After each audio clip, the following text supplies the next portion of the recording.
Afternoon from Maddie's Auto Repair in Niagara.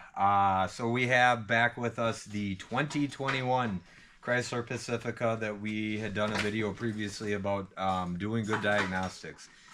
And this customer had presented with rough running, flashing check engine light, misfires, and a slow response code that we had on bank 1, which is in the back, specifically the intake. I've run into the repair that I'm currently in the middle of, and again, just wanted to do a video. Um, it's important to make sure that you have a good shop and a good technician, and they're doing good diagnostics, not just throwing coils, spark plugs, and whatever else they think would fix a misfire. Because guess what? I had gotten more time. I've been in touch with this customer, talked to him. This has been in here twice, at least to diag. This is a conversion van, extremely needed by the customer. And so I've taken a little bit of time here and there in order to get this thing properly diagnosed. But we had cleared up some issues on bank 2 with the actual actuator, and then we were back to bank 1. Now, this is the 5th or 6th Chrysler 3.6 that I have run into. This is the 2nd gen 3.6 Pentastar motor. And every single one of them that I have diagnosed and taken care of here have had the same issue, same camshaft, same bank, same rocker arm seizing.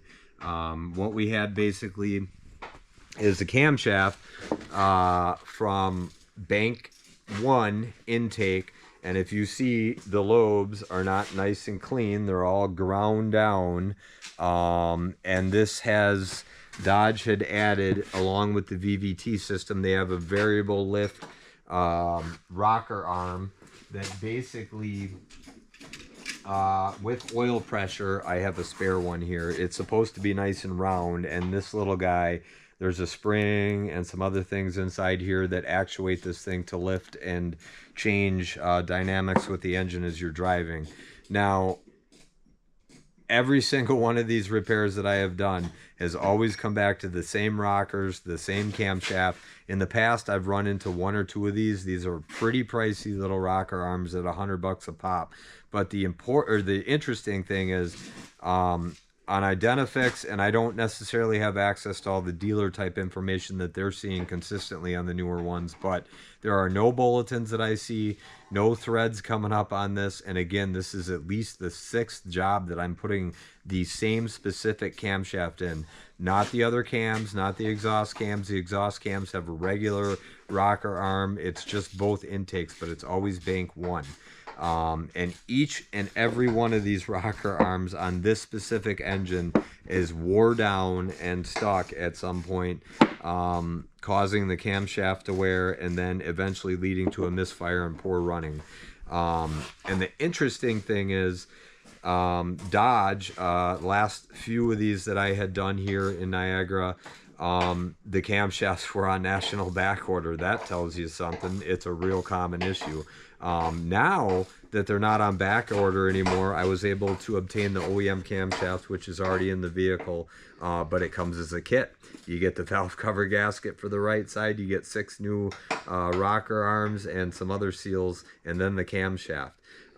Typically, in my experience with the dealers, especially when I was working for Ford, Chevy, and Dodge, they did kits when they had common failures or special policies or stuff like that. So, lovely Pentastar things. And the other thing I just want to hit on, again, not only do we do a good job at diagnostics, but when I need special tools here at Maddie's for common failures and stuff that I see and I know I'm going to be seeing and getting into, I spend the money. I have a nice Freedom Racing tool set that mirrors what the dealer would have in order to lock the timing chain on this, so I can pull the actuators to get the camshaft out and change it out. I spend the money. I have the tools. I have the special tools. So we are fully equipped to get into this stuff. And when I need it, I will get it and take care of it to get the job done and get it done properly.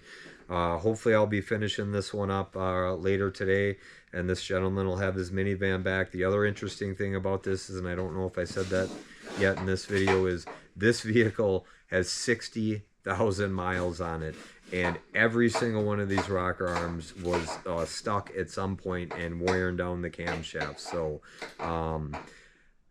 if anybody out there that I know in the dealer world or fellow technicians I know that are following me has any idea as to why, I've replaced camshafts, used aftermarket parts, never had an issue with anything coming back. It's definitely not anything, I believe, with the actuator or VVT system or the solenoids that they have added to this thing. There's two solenoids that would control the variable valve lift on the rocker arms. These automakes are always ever changing things. They always take a good thing. Not that the original 3.6 was perfect. They had lash adjuster issues and other things, but another added component, added thing for fuel economy or drivability or whatever else it is, and it's failing commonly and consistently. So if you own Jeep, Dodge, Chrysler, anything with the 3.6 Pentastar motor that is Gen 2 and up, I believe that is 18, I want to say I started running into these, 2018 and up. I've taken care of a number of them. They usually present with a tick or noise at first, and then it generally gets worse when you got the camshaft lobes having a problem talking here today, worn all the way down.